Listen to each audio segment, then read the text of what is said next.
పుల్లటి మజ్జిగ ఎలా తయారు చేసుకోవాలి, అది మొక్కలకి ఎప్పుడు ఎలాగివ్వాలి అన్నది మనం ఈ వీడియోలో తెలుసుకుందాం. హాయ్ అండి, welcome back to my channel devas gardening. నేను మీ సుధీర్. ఈరోజు ఈ పుల్లటి మజ్జిగ ఎలా తయారు చేసుకోవాలంటే, తోడు పెట్టుకున్న పెరుగు అంటే మీకు దొరికితే దేశీయ ఆవు పాలైనా ఉండాలి, లేదంటే కనుక ఏ పాలైనా పర్వాలేదు. ఇందులో నేను పావు లీటర్ పెరుగు గాను 2 టేబుల్ స్పూన్లు పసుపు వేసాను అనమాట. ఇది బాగా కలిగి తిప్పాలి. ఇలా పెరుగును 3 నుంచి 5 రోజులు పులియబెట్టాలి. అలా ఈ పెరుగుని ఒక పక్కన పెట్టేస్తే కనుక అది పులుస్తుంది.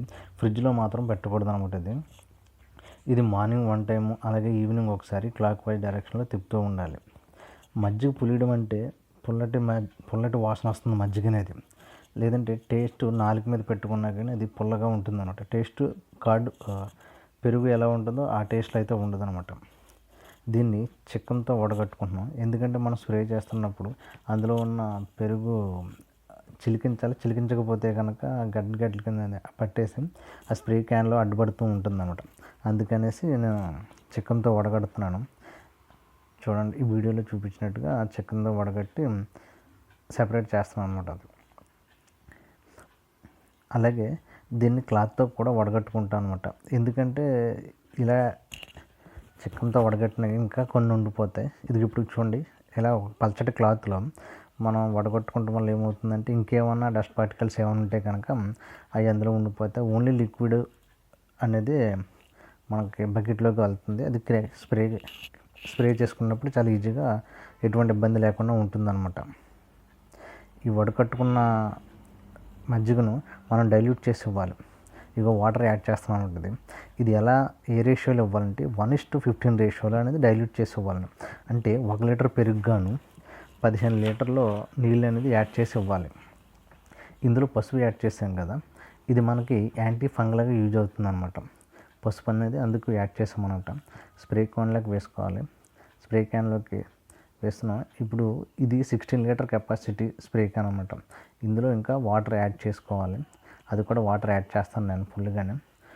మీకు 1:15 రేషియో నుంచి 1:20 రేషియో వరకు కూడా తీసుకోవచ్చంట. అంటే 1 లీటర్కి 15 లీటర్ల నుంచి 20 లీటర్ల మధ్యలో కూడా యాడ్ చేసుకోవచ్చు అనమాట. ఈ పుల్లటి మజ్జిగ అనేది ఆర్గానిక్ ఫామ్లో ఒక మేజర్ రోల్ ప్లే చేస్తుంది అనమాట. ఎందుకంటే ఇది పూతరాలే టైంలోనే మనం ఈ స్ప్రే అనేది చేస్తూ ఉండాలి. ఎందుకంటే పూత నిలబడితేనే కదా మనకి ఫ్రూటింగ్ వస్తుంది. ఆ తర్వాత పంట అనేది మనకి చేతికి వస్తుంది. అలాగే పూత నిలబడకుండా ఉంటే ఇంకేం వస్తుంది మనకి. సో అందుకనమాట. ఇక్కడ చూసారా ఈ వీడియోలో, ఇది దోసకాయ పాదు అనమాట. ఈ దోసకాయ పాదు రీసెంట్గా మేడ పైకి పాకించాం అన్నమాట. దీన్ని ఎంత ఫ్లవర్ రాలిపోయిందంటే చూడండి, ఇక్కడ వీడియోలో చూసారా, ఇది చూసాను అయిపోయిందనమాట.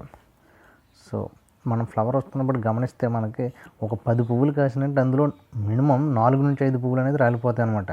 అది గమనించి మనం పుల్లటి మజ్జిగని స్ప్రే చేస్తూ ఉంటే అది కంట్రోల్ అవుతుంది. కంట్రోల్లోకి మనకి రిజల్ట్స్ బాగా వస్తాయంట. ఫ్రూట్ ఎవరు నిలబడితేనే కదా ఫ్రూటింగ్ వచ్చేస్తుంది. సో అందుకనమాట. చూడండి ఎంతలా ఫ్లవరింగ్ రాలిపోయింది. చాలా పూత అనేది వచ్చిందనమాట. వస్తుంది కానీ నిలబడట్లేదు. ఇక్కడ చూసారా, ఇది వంగ మొక్కలు అనమాట. దీనికి కూడా పూత వచ్చింది, చూడొచ్చు మీరు వీడియోలో. అదిగోండి, స్ప్రే అనేది పైనుంచి కింద వరకు చేయాలి. ఆకులు మొత్తం తడవాలి, ఆకులు కాండం మొత్తం తడవాలి. స్ప్రే అంటే ఏదో నార్మల్గా స్ప్రే చేసేయడం కాదండి, ఓన్లీ ఆకులకు తడిచేటట్టు కింద నుంచి పై వరకు స్ప్రే చేసుకుంటే మనకు గుడ్ రిజల్ట్స్ అనేవి ఉంటుంది. చూడండి, ఇక్కడ కాకరపాదు, ఇది కాకరపాదు స్టార్టింగ్ పాయింట్ నుంచి ఎండింగ్ పాయింట్ వరకు ఎలా తడుపుతున్నాను చూడండి. పాదు స్టార్టింగ్ కాడి నుంచి వేర్ల దగ్గర నుంచి చివర్ల వరకు చేస్తున్నాడు. ఇదిగో ఫ్లవరింగ్ వచ్చింది ఆల్రెడీ, ఫ్రూట్ అలా చూసారా, కాకర పిందులు వచ్చినాయి. ఇవి ఈ వీడియోలో చూడొచ్చు మీరు. ఇదంతా కాకరపాదు స్ప్రెడ్ అయింది. దీనికి ఇలా పందిరి వేసాం అనమాట. కాకరపాదుకి అలా బీరపాదుకి చేసాము. పక్కన చిక్కుడుపాదు కూడా ఉంది. ఇది చూసారా, పైనుంచి చేస్తాను, అలా కింద నుంచి కూడా స్ప్రే చేస్తాను. ఎందుకంటే ఆకు అనేది మొత్తం తడవాలన్నమాట. ఇవి చిక్కుడుకాయ పాదు అనమాట. ఇది చిక్కుడుకాయ పాదు పెట్టాము. దీన్ని కూడా స్ప్రే చేస్తున్నాను. చూడండి ఎలా స్ప్రే చేస్తున్నాను. పైనుంచి కింద నుంచి కూడా స్ప్రే చేస్తూ ఉండాలి మనం అనేది. ఆకు మొత్తం తడవాలన్నమాట. నెక్స్ట్ వచ్చేసి బెండ మొక్కలకి చూడండి, ఇది ఆల్రెడీ ఒక సీజన్ అంతా కాపు కాసేసింది. చూసారా, ఈ మొక్కల్ని కట్ చేశాను. మొక్కల నుంచి కట్ చేస్తే కింద నుంచి మళ్ళీ కొత్తగా వస్తున్నాయి అన్నమాట. కణుపులు వచ్చేసి అందులో నుంచి మొక్కలు వచ్చి బెండకాయలు ఇవి వస్తున్నాయి అన్నమాట. చూడవచ్చు మీరు కొత్త మొక్కలను పాత మొక్కలు ఎలా కనబడుతున్నాయి. కొంత హైట్ ఎదిగిన తర్వాత ఏంటంటే బెండ మొక్కలు ఇంకా కాపు అనేది తగ్గిపోతుంది. తగ్గిపోయినప్పుడు ఏం చేస్తామంటే కట్ చేసేస్తామన్నమాట. కట్ చేసేస్తే కింద నుంచి వచ్చేస్తుంటాయి మనకి. మేజర్ ఏంటంటే మన పూతనలు పడడానికి ఇది పచ్చిమిరపకాయ అండి. పచ్చిమిరపకాయ చాలా పూత రాలిపోతుంది అనమాట. దానికి కూడా రెగ్యులర్గా ఇస్తూ ఉండాలి మనం. ఒకసారి పూత స్టార్ట్ అయిందంటే మనం రెగ్యులర్గా ఇస్తూ ఉండాలన్నమాట. వీక్లీ కానీ 10 డేస్కి ఒకసారి కానీ ఇస్తూ ఉండాలి. ఇదంతా పచ్చిమిరపకాయలు ఆల్రెడీ తీసేసాం, కొత్త పచ్చిమిరపకాయ మళ్ళీ నాటాం అనమాట మొక్కలు అనేది. సో అందుకు ఇదిగో ఇందాక చూపించాను కదా మీకు దోసపాదు, ఈ దోసపాదుకు అనమాట ఎంత ఫ్లవరింగ్ రాలిపోయిందంటే చాలా ఫ్లవరింగ్ రాలిపోయింది, చాలా అనేది వేస్ట్ అయిపోయింది అనమాట. చూశారు కదా. ఈ వీడియో కనుక నచ్చినట్లయితే మీకు లైక్ చేయండి, అలాగే మీ ఫ్రెండ్స్ అండ్ ఫ్యామిలీకి షేర్ చేయండి. ఇలాంటి మోర్ గార్డెనింగ్ అప్డేట్స్ కోసం నా ఛానల్ని సబ్స్క్రైబ్ చేసుకోండి. Thanks for watching.